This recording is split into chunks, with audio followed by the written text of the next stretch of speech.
കുരുക്ഷേത്ര ഭൂമി ശരിക്കും ചുവന്ന നാൾ. ചുവക്കുക മാത്രമല്ല ചെയ്തിരുന്നത്, അന്ന് മഹാരഥന്മാരുടെ കണ്ണുനീരുകളും ആ ഭൂമിയിൽ വീണിരുന്നു. അതിന് കാരണം അന്നത്തെ ദിവസം 2 വികാരങ്ങളാണ് കുരുക്ഷേത്ര ഭൂമിയിൽ ഉയർന്നു നിന്നിരുന്നത്. ഒരു വികാരമാകട്ടെ ദുഃഖം, മറ്റൊരു വികാരമോ സഹിക്കാനാകാത്ത ഭയം. നമുക്ക് നോക്കാം കുരുക്ഷേത്രം എന്ന സീരീസിലെ 34ാമത്തെ എപ്പിസോഡിൽ. നമസ്കാരം, ഞാൻ വൈശാഖ്. ടെലിസ്കോപ്പിലേക്ക് സ്വാഗതം.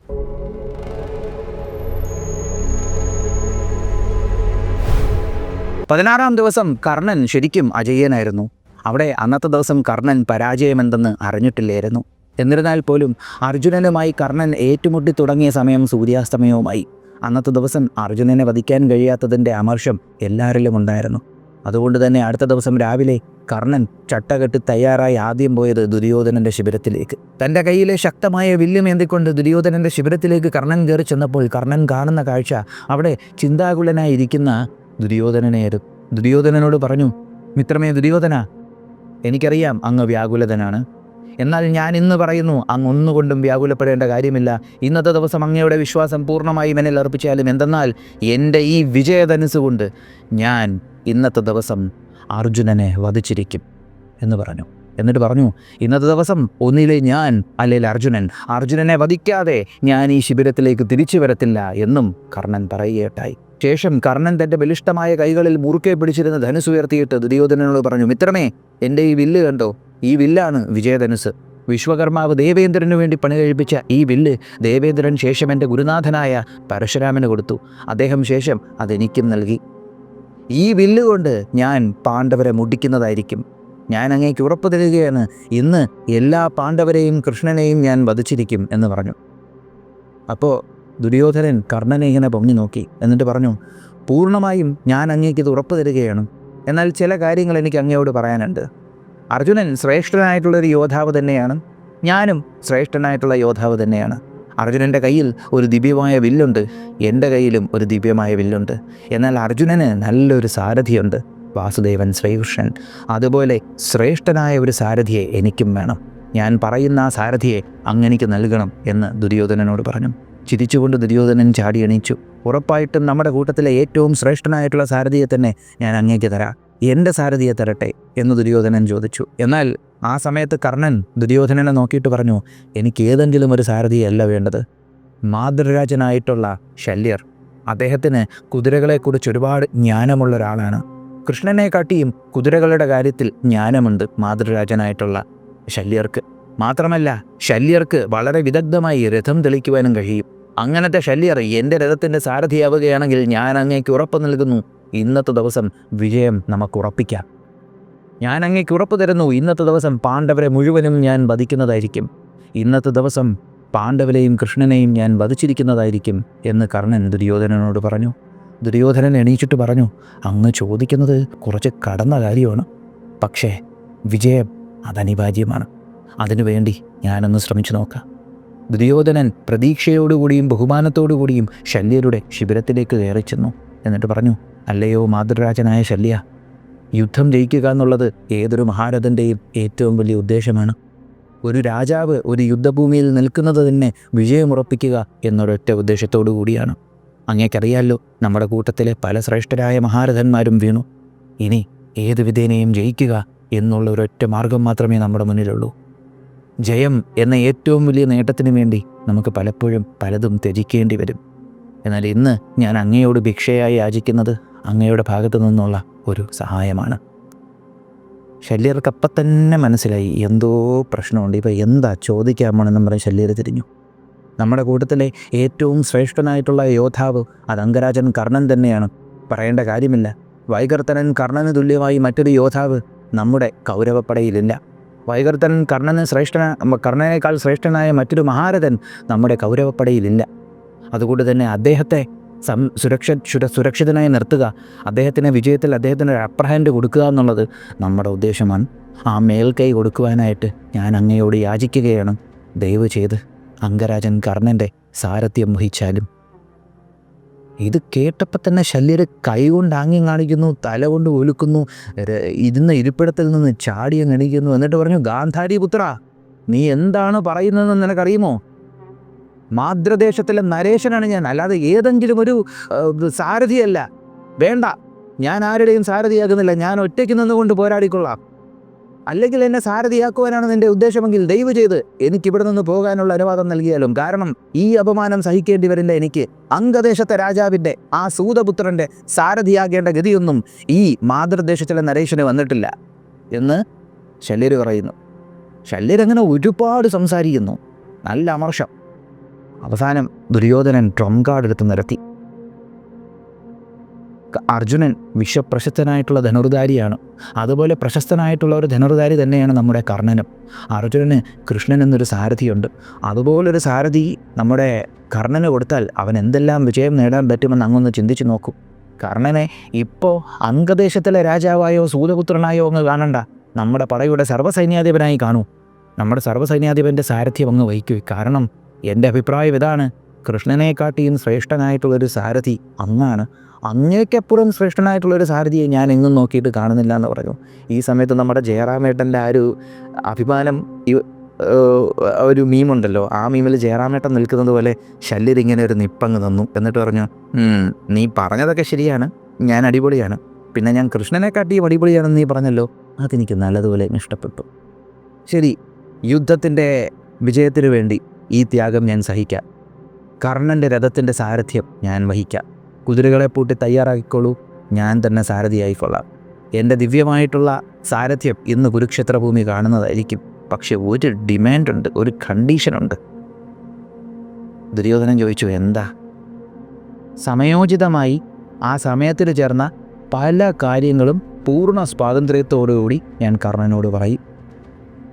അതായത് ചിലപ്പോൾ അത് അപമാനകരമായിട്ടുള്ള വാക്കുകളായിരിക്കും, പക്ഷേ എനിക്ക് തോന്നുമ്പോൾ ഞാൻ തോന്നിയതൊക്കെ കർണനോട് പറയും. അതിനെന്നെ ആരും തടയാൻ പാടില്ല എന്ന് നമ്മുടെ ഇദ്ദേഹം പറഞ്ഞു. ആര്? ശല്യർ. ദുര്യോധനൻ ആലോചിച്ചു, മാതൃദേശത്തെ രാജാവിനെ പിടിച്ചിട്ട് അംഗദേശത്തിലെ രാജാവിൻ്റെ സാരഥിയാക്കി. ഇതിനു പുറമെ ഇവർക്ക് ഈഗോയിങ് ആണ്. ഇതങ്ങ് സഹിക്കാം, ആയിക്കോട്ടെ എന്ന് പറഞ്ഞു.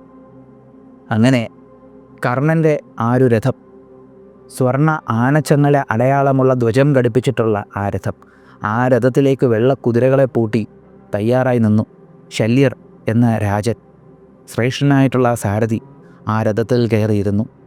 അങ്ങനെ ഇവരുടെ രഥം മുന്നോട്ട് സഞ്ചരിക്കാനിറങ്ങി. ഈ സമയം കർണൻ ശല്യരോട് പറഞ്ഞു, ശല്യരെ, രഥം ശരിക്ക് തെളിച്ചാലും എങ്ങനെയെന്ന് വെച്ചാൽ എനിക്കിന്ന് അർജുനനെയും യുധിഷ്ഠിരനെയും ഭീമസേനനെയും നകുല സഹദേവന്മാരെയും വധിക്കാനുള്ളതാണ്.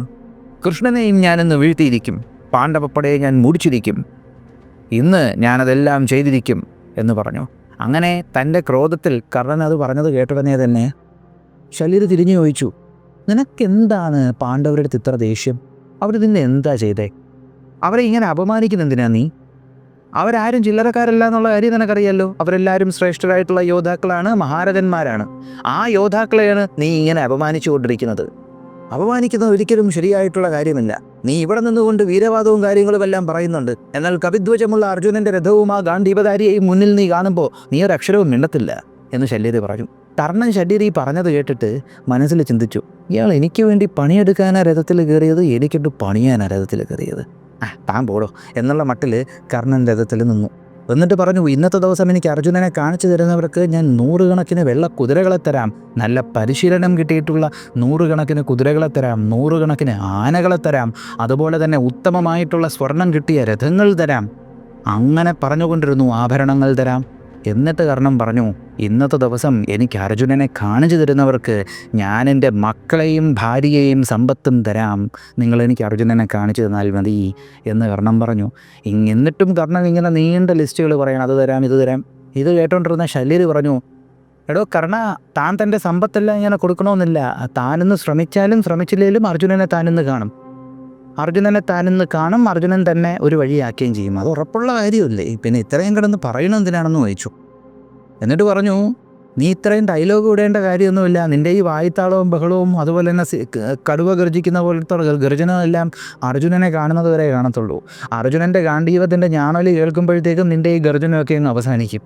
ഉടനെ തന്നെ ശല്യരുടെ ശല്യം സഹിക്കാൻ വയ്യാതെ കർണൻ മാതൃരാജ ശല്യര് എന്നൊക്കെ വിളിക്കുന്നത് നിർത്തിയിട്ട്, എടാ ശല്യ, അല്ലേലും പറയും മാതൃദേശത്തിലുള്ള ആളുകളൊന്നും കൊള്ളത്തില്ലാന്ന്, അങ്ങനെ ചൊല്ലുവരെയുണ്ട്. ഞാൻ പറയട്ടെ, നിൻ്റെ ദേശമെന്ന് പറയുമ്പോഴത്തേക്കും എന്താണ് വീട്ടുകാരും നാട്ടുകാരും മുതിർന്നവരും ഇളയവരും അച്ഛനും അമ്മയും അപ്പൂപ്പനും അമ്മാമ്മയും വേലക്കാരും എല്ലാവരും കൂടെ കൂടിയിരുന്ന് മദ്യപിച്ച് പശുമാംസം തിന്നുന്ന സ്ഥലമല്ലേ നിൻ്റെത്? അവിടെ നിന്ന് ഇതൊക്കെ ഞാൻ പ്രതീക്ഷിക്കുന്നുള്ളൂ. പിന്നത് മാത്രമല്ല, മാതൃദേശത്തിലെ ആളുകളെ തൊടാൻ പാടില്ല, തൊട്ടാൽ അശുദ്ധമാകുമെന്ന് പറയത്തില്ലേ? മാതൃദേശം മാത്രമല്ല, ഗാന്ധാരദേശത്തിലുള്ളവരും അതുപോലെ മ്ലേച്ഛന്മാരാണെന്ന് പറയും.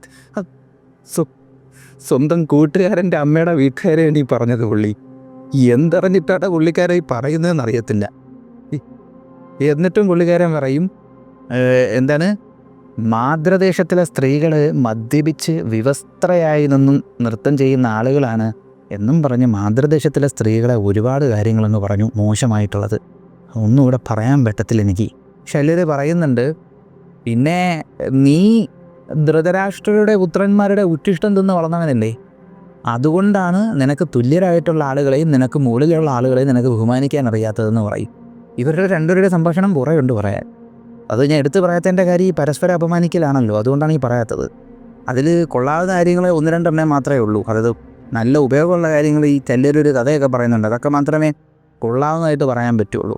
അപ്പോൾ അതുകൊണ്ട് തന്നെ ഇതെല്ലാം കൂടെ മിക്സ് ചെയ്താണ് ഞാൻ ഈ പറയുന്നത്. അതെല്ലാം കൂടെ അതിൽ വരുന്ന എല്ലാം കൂടെ മിക്സ് ചെയ്തിട്ടെ.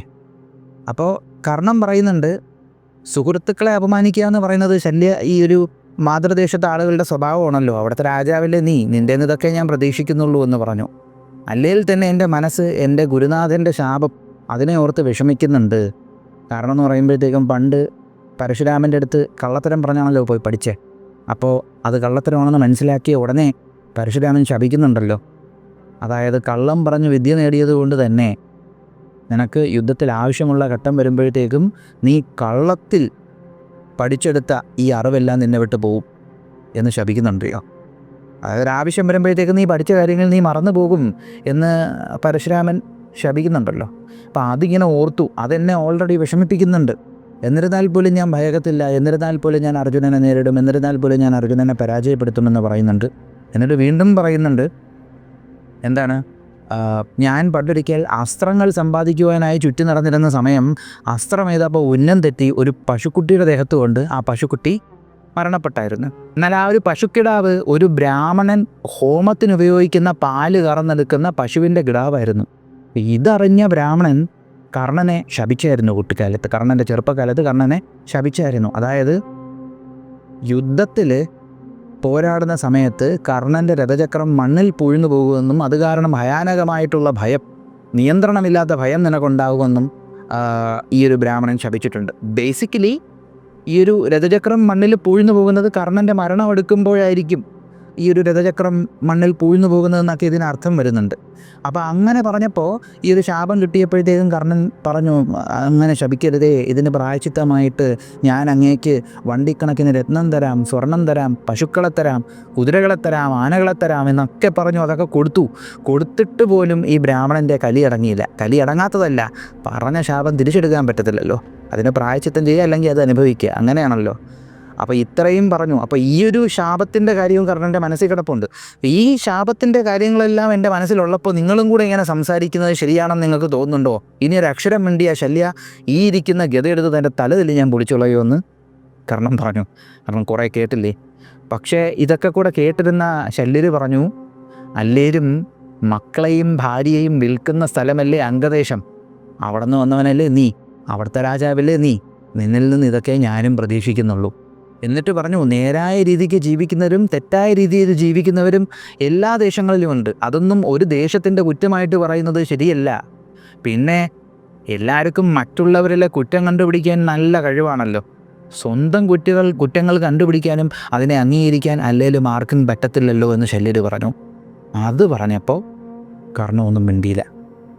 ഈ സമയമൊക്കെ ആയപ്പോഴത്തേക്കും യുദ്ധത്തിൽ എല്ലാവരും അടുത്തെത്തി. അർജുനൻ വരുന്നതെല്ലാം കർണൻ കണ്ടു തുടങ്ങി, അത്രയും അടുത്തെത്തി തുടങ്ങി. കർണൻ ഈ വ്യൂഹം ചമച്ച് വരുന്നത് കണ്ടു തുടങ്ങിയത് തന്നെ യുധിഷ്ഠിരൻ അർജുനൻ്റെ അടുത്ത് പറഞ്ഞു, അർജുന മോനെ, കണ്ടില്ലേ കർണൻ വ്യൂഹം കെട്ടി വരുന്നത്, നമ്മൾ എന്താ ചെയ്യേണ്ടത്? ഇതിന് മറുപടിയായിട്ട്, ഇതിനെ നേരിടാനായിട്ട് നമ്മളൊരു വ്യൂഹം കെട്ടും, എല്ലാം അങ്ങയുടെ ഇഷ്ടം പോലെ നടന്നോളും, പേടിക്കേണ്ടെന്നും പറഞ്ഞ് അർജുനൻ പെട്ടെന്ന് തന്നെ അതിനു വേണ്ടിയിട്ടുള്ള വ്യൂഹത്തെ കുറച്ചുകൂടെ കൂട്ടി യോജിപ്പിച്ച് ശക്തമാണ്. എന്നിട്ട് അർജുനൻ യുധിഷ്ഠിരനെ നോക്കിയപ്പോൾ യുധിഷ്ഠിരൻ പറഞ്ഞു, മോനെ ഒരു കാര്യം ചെയ്യ്, നീ നേരെ കർണനുമായിട്ട് പോരാടിക്കോ, ഭീമൻ സുയോധനനുമായിട്ട് പോരാടട്ടെ, അതുപോലെ നകുലൻ വൃഷസേനനുമായിട്ട് പോരാടട്ടെ. അങ്ങനെ ഓരോ ആളുകളുമായിട്ട് പോരാടാനായിട്ട് യുധിഷ്ഠിരനൊരു ഐഡിയ പറഞ്ഞു, ഒരു കമാൻഡ് കൊടുത്തു. അർജുനൻ ഉറക്കെ നിന്നുകൊണ്ട് അത് എല്ലാവരുടെ പറഞ്ഞ ആ കമാൻഡുമേ സജ്ജമായി ഏറ്റുമുട്ടാനിറങ്ങി. ഏറ്റുമുട്ടുന്ന സമയം അർജുനൻ്റെ രഥം കർണനെ ലക്ഷ്യമാക്കി വന്നുകൊണ്ടിരുന്ന സമയം അവിടെ നിന്ന് ഒരു ശംഖുനാദം കേട്ടു, പ്രത്യേക ശബ്ദത്തിലുള്ള ശംഖുനാദം. അപ്പം അർജുനൻ ഉടനെ ശല്യങ്ങൾ, ആരാണ്? സംശപ്തകപ്പട അർജുനനെ ലക്ഷ്യമാക്കി വരുന്നു. ഉടനെ അർജുനൻ സംശപ്തകന്മാരെ നേരിടാനായിട്ട് പോയി. ഈ സമയത്ത് കർണൻ കലി പൂണ്ട് പാണ്ഡവപ്പടയിൽ കയറിയെന്ന് മേഞ്ഞു. വില്ലുയർത്തി കർണൻ അസ്ത്രങ്ങൾ എയ്തുകൊണ്ട് അത്ര പാണ്ഡവരെയും ആക്രമിച്ചു കൊണ്ടിരിക്കുകയാണ്. വിജയധനുസിൽ നിന്ന് പാഞ്ഞ അസ്ത്രങ്ങൾ പാണ്ഡവപ്പടയെ തകർത്തു വിട്ടുകൊണ്ടിരുന്നു. പാഞ്ചാലരും സൃഞ്ജയരും സോമകരും ഒന്നും തന്നെ കർണനിൽ നിന്ന് രക്ഷപ്പെട്ടില്ല. ഈ സമയം കർണൻ 25 പാഞ്ചാല രഥോത്തമന്മാരെ വധിച്ചിട്ടു. അതായത് ആ രഥത്തിൽ നിന്ന് പോരാടുന്ന 25 പാഞ്ചാല രഥോത്തമന്മാരെ കർണൻ വധിച്ചിട്ടു. ശേഷം 5 പാഞ്ചാല രാജകുമാരന്മാരെ കർണൻ വധിച്ചു. ശേഷം വീണ്ടും 6 പേരെടുത്താൽ അറിയാൻ പറ്റുന്ന പ്രശസ്തരായ പാഞ്ചാല ധീരന്മാരെയും കർണൻ ക്ഷണനേരം കൊണ്ട് വധിച്ചു കളഞ്ഞു. ഇതെല്ലാം നേരത്തെ 5 പേരെ വധിച്ചെന്ന് പറഞ്ഞല്ലോ, അതെല്ലാം ഒറ്റ അസ്ത്രങ്ങൾ കൊണ്ടാണ് കർണൻ വധിച്ചത്. രണ്ടാമതൊരസ്ത്രം കർണൻ എടുക്കേണ്ടി വന്നില്ല. ഇതിനിടയിൽ കർണൻ പാണ്ഡവപ്പടയെ കയറി ആക്രമിച്ച സമയത്ത് യുധിഷ്ഠിരനിട്ടും ഒരാക്രമണം നടത്തിയായിരുന്നു. സ്വർണ്ണ ആനച്ചങ്ങല കൊടിയടയാളമുള്ള കർണൻ്റെ ആ ഒരു രഥം, ശല്യർ തെളിക്കുന്ന വെള്ള കുതിരകളെ പൂട്ടി ആ ഒരു രഥം ഇങ്ങനെ കയറി വരുമ്പോൾ കർണൻ്റെ 2 രഥചക്രങ്ങളെയും സംരക്ഷിക്കുവാൻ കർണൻ്റെ 2 മക്കളുണ്ട്, സുഷേനനും സത്യസേനനും. കർണൻ്റെ രഥത്തിനെ പിന്നിൽ നിന്ന് സംരക്ഷിക്കുവാനായിട്ട് കർണൻ്റെ മൂത്ത മകൻ സാക്ഷാൽ മഹാരഥൻ വൃഷസേനന്. അപ്പനും മക്കളും കൂടെ പാണ്ഡവപ്പടയെ കയറി ഇങ്ങനെ മേയുന്ന ഈ ഒരു കാഴ്ച കണ്ടപ്പോൾ പാണ്ഡവപ്പടയിലുള്ള രഥോത്തമന്മാർ പാഞ്ഞെത്തി. ആരൊക്കെയാണ് വന്നത്? ഭീമൻ, നകുല സഹദേവന്മാർ, ദൃഷ്ടദ്യുമ്നൻ, അങ്ങനെ ആ ഒരു പക്ഷത്തിലുള്ള ധീരന്മാരെല്ലാവരും കയറി കർണനെ ആക്രമിക്കാൻ വന്നു. ഈ സമയം സുഷേനനൊരാവശ്യവുമില്ലാതെ ഭീമസേനൻ്റെ വില്ല് മുറിച്ചു. തൻ്റെ വില്ല് കർണൻ്റെ മോൻ മുറിച്ചിട്ടത് കണ്ടുടങ്ങിയ തന്നെ ഭീമന് കലി കയറി. ഭീമൻ വില്ല് വലിച്ചെറിഞ്ഞ് അടുത്ത വില്ലെടുത്ത് മിന്നൽ വേഗത്തിൽ ആ വില്ല് കെട്ടിയിട്ട് ഒരസ്ത്രം സുഷേനന് നേരെ അയച്ചു. ആ അസ്ത്രം സുഷേനൻ്റെ വില്ല് മുറിച്ചു. എന്നിട്ട് സുഷേനനിട്ടും കർണനിട്ടും അസ്ത്രങ്ങൾ ചെയ്ത് പ്രഹരിച്ചു ഭീമൻ. എന്നിട്ട് ഒരസ്ത്രം ഭീമൻ വേറൊരു ദിശയിലേക്ക് അയച്ചു. എന്നിട്ട് അതിന് പിന്നാലെ മറ്റു ചില അസ്ത്രങ്ങളും അയച്ചു. കർണൻ ആ അസ്ത്രം വരുന്ന ദിശയിലേക്ക് നോക്കിയപ്പോൾ കാണുന്ന കാഴ്ച കർണൻ്റെ 2ാമത്തെ പുത്രനായിട്ടുള്ള സത്യസേനൻ്റെ കൊടി, സാരഥി, കുതിരകൾ ഇതെല്ലാം വധിക്കപ്പെടുന്നു. അടുത്ത ഒരു അസ്ത്രം വന്ന് സത്യജിത്തിൻ്റെ കഴുത്തിൽ കയറി. അങ്ങനെ ഭീമൻ കർണൻ്റെ മുന്നിൽ വെച്ച് കർണൻ്റെ പുത്രനെ വധിച്ചു. ആ മകൻ ഇങ്ങനെ വന്ന് വീഴുന്ന കാഴ്ച നെഞ്ചു പിടഞ്ഞുകൊണ്ട് ആ അച്ഛൻ, കർണൻ എന്ന പിതാവ് നോക്കിക്കണ്ടു. അടുത്ത നിമിഷം സുഷേന നീയും വധിക്കപ്പെട്ടുവെന്നും പറഞ്ഞ് ഭീമൻ സുഷേനന് നേരെ അസ്ത്രം ഓങ്ങിയ സമയം ഭീമന് നേരെ കർണൻ അസ്ത്രങ്ങൾ അയച്ചു. കർണൻ വീണ്ടും അസ്ത്രങ്ങൾ ഭീമസേനന് നേരെ എയ്ത് കയറ്റി. ഈ സമയം സുഷേനൻ ശക്തമായിട്ടുള്ള മറ്റൊരു വില്ലെടുത്തിട്ട് നകുലനുമായി പോരാടിക്കൊണ്ടിരുന്നു. നകുലനുമായിട്ടുള്ള പോരാട്ടം അതിഗംഭീരമായിരുന്നു കേട്ടോ. ഇതിനിടയിൽ 2 പേരുടെയും വില്ല് മുറിഞ്ഞു പോകുന്നുണ്ട്. അവർ വീണ്ടും വില്ലെടുക്കുന്നു, പരസ്പരം പോരാടുന്നു. നകുലനിട്ട് അസ്ത്രമെയ്യുന്നതിൻ്റെ കൂട്ടത്തിൽ സുഷേനൻ സഹദേവനിട്ടും അസ്ത്രം ചെയ്തു. അങ്ങനെ ഇവർ പരസ്പരം ഇങ്ങനെ പോരാടിക്കൊണ്ടിരുന്ന സമയം സാത്വികി കയറി വൃഷസേനനെ ആക്രമിച്ചു. വൃഷസേനനും സാത്വികിയും അങ്ങോട്ടേക്കും ഇങ്ങോട്ടേക്കും അസ്ത്രങ്ങൾ ചെയ്ത് എല്ലാവരെയും അത്ഭുതപ്പെടുത്തി. എന്നാൽ അടുത്ത നിമിഷം സാത്വികി വൃഷസേനൻ്റെ സാരഥിയെ വധിച്ചു. എന്നിട്ട് വൃഷസേനൻ്റെ വില്ല് മുറിച്ചു. എന്നിട്ട് വൃഷസേനൻ്റെ നെഞ്ചു ഭാഗത്തായിട്ട് 3 അസ്ത്രങ്ങൾ ചെയ്ത് കയറ്റി. ഈ അസ്ത്രങ്ങൾ വന്നുകൊണ്ട ആ ഒരാഘാതത്തിൽ വൃഷസേനന് കുറച്ചു നേരം ബോധം ചെറുതായിട്ട് മങ്ങിയെങ്കിലും അത് വീണ്ടെടുത്തതിന് ശേഷം കർണപുത്രനായ വൃഷസേനൻ ഒരു വലിയ ഉടവാളെടുത്തിട്ട് സാത്വികിക്ക് നേരെ ചാടി ഇറങ്ങിപ്പോയി. ആ ഉടവാളിനെ സാത്വികി 3 അസ്ത്രങ്ങൾ കൊണ്ട് പല കഷ്ണങ്ങളായി മുറിച്ചിട്ടു. ഉടനെ തന്നെ വൃഷസേനൻ എന്ത് ചെയ്യണമെന്ന് അറിയാൻ വയ്യാതെ നിന്ന സമയത്ത് പാഞ്ഞെത്തി ദുശാസനൻ്റെ രഥം. ദുശാസനൻ ഒരു കൈകൊണ്ട് വൃഷസേനനെ പിടിച്ച് തൻ്റെ രഥത്തിലേക്ക് കയറ്റിയതിന് ശേഷം അവിടെ നിന്ന് കൊണ്ടുപോയി. ഉടനെ തന്നെ വൃഷസേനൻ ദുശാസനൻ്റെ രഥത്തിൽ നിന്നിറങ്ങി തനിക്ക് തയ്യാറാക്കി നിർത്തിയിരുന്ന മറ്റൊരു രഥത്തിലേക്ക് കയറി തിരിച്ച് വീണ്ടും കർണൻ്റെ സൈന്യത്തിലേക്ക് വന്ന് കയറി. ഈ സമയം കർണനെ എല്ലാവരും കൂട്ടമായി ആക്രമിക്കുകയാണ്. കർണൻ അവരെ എല്ലാവരെയും തിരിച്ച് ആക്രമിച്ചു കൊണ്ടിരുന്നു. കർണൻ്റെ ആക്രമണം എന്ന് പറയുമ്പോഴത്തേക്കും ഒരാളുടെ ദേഹത്തേക്ക് 1-ലേറെ 5-ലേറെ 10-ലേറെ അസ്ത്രങ്ങളൊക്കെ അയച്ചുകൊണ്ടാണ് ആക്രമണം നടത്തുന്നത്. കർണൻ അസ്ത്രം എടുക്കുന്നതും തൊടുക്കുന്നതും എയ്യുന്നതും തമ്മിലുള്ള വേഗത ആർക്കും തിരിച്ചറിയാൻ പറ്റുന്നില്ല. ആ രീതിക്ക് കർണൻ പോരാടിക്കൊണ്ടിരിക്കുന്നു. അങ്ങനെ കർണൻ തൻ്റെ രഥത്തിൽ വട്ടം ചുറ്റിക്കൊണ്ട് തന്നെ ആക്രമിച്ചവർക്ക് നേരെ 10 അസ്ത്രങ്ങൾ വീതം തിരിച്ചയച്ചു. അവരാകട്ടെ വീണ്ടും കർണന് നേരെ അസ്ത്രങ്ങൾ അയച്ചു. ഇപ്രാവശ്യം അവരയച്ച അസ്ത്രങ്ങളുടെ 3 മടങ്ങ് അസ്ത്രങ്ങളാണ് ഓരോ ആളുകൾക്കും നേരെ കർണൻ തിരിച്ചയച്ചത്. അങ്ങനെ രഥത്തിൽ ഇങ്ങനെ ചുറ്റിത്തിരിഞ്ഞ് കർണൻ എല്ലാവരെയും ആക്രമിച്ച് അതിവേഗത്തിൽ കർണൻ പ്രഹരിച്ചപ്പോൾ അവർക്ക് കർണന് വഴിയൊരുക്കി കൊടുത്ത് മാറുക എന്നല്ലാതെ മറ്റൊരു മാർഗമില്ലായിരുന്നു. കർണൻ ആ ആക്രമിച്ചു കൊണ്ടിരുന്ന എല്ലാത്തിനെയും അവിടെ നിന്ന് ഓടിച്ചു കളഞ്ഞു. എന്നിട്ട് കർണൻ പാഞ്ഞു പൊക്കൊണ്ടിരുന്ന സമയത്ത്, പാണ്ഡവപ്പടയിലേക്ക് ഇടിച്ചു കയറിയ സമയത്ത് വീണ്ടും സാത്യകിയും ദൃഷ്ടദ്യുമ്നനും ടീംസും എല്ലാവരും കൂടെ കർണനെ വളയാനായിട്ട് വീണ്ടും വന്നു. കർണൻ ഇപ്രാവശ്യം നേരെ പോകുന്നത് പാണ്ഡവപ്പടയുടെ പടത്തലയ്ക്കലാണ്. പടത്തലയ്ക്കൽ നിൽക്കുന്നതാകട്ടെ യുധിഷ്ഠിരനും. യുധിഷ്ഠിരൻ കർണൻ വരുന്ന ഈ വരവ് കണ്ടിട്ട് ഒട്ടും ഭയന്നില്ല. ദുഷ്ടബുദ്ധിയായ കർണ, നിന്നെ ഞാൻ വെറുതെ വിടത്തില്ല, നിനക്ക് ധനഞ്ജയനുമായിട്ട് പോരാടണമല്ലേ? മറ്റേ ഘടോത്കചനെ കൊന്ന കലി, അന്ന് കയറ്റി വെച്ചിരുന്ന കലി എല്ലാം കൂടെ യുധിഷ്ഠിരൻ ഇപ്പോൾ തിളച്ചു. കർണ, ഇന്ന് നിന്നെയും യുദ്ധത്തിനോടുള്ള നിൻ്റെ ആക്രാന്തത്തെയും ഞാൻ അവസാനിപ്പിക്കുന്നതായിരിക്കും. ധർമ്മപുത്രർ ഉടനെ തൻ്റെ വില്ലുയർത്തിയിട്ട് 2 അസ്ത്രമെടുത്ത് കർണന് നേരെ അയച്ചു. ആ അസ്ത്രം കർണൻ്റെ ദേഹത്ത് കൊണ്ടപ്പോൾ കൊണ്ടാൽ നല്ലതുപോലെ വേദനിക്കുന്ന രീതിയിലുള്ള ഒരു അസ്ത്രം കൊണ്ട് കർണൻ തിരിച്ച് യുധിഷ്ഠിരനെയും ആക്രമിച്ചു. എന്നിട്ട് ഇവർക്കിടയിൽ ഒരു പോരാട്ടം ആരംഭിക്കുകയാണ്. അങ്ങോട്ടേക്കും ഇങ്ങോട്ടേക്കും എണ്ണമറ്റ അസ്ത്രങ്ങൾ അയച്ചുകൊണ്ടിരിക്കുകയാണ്.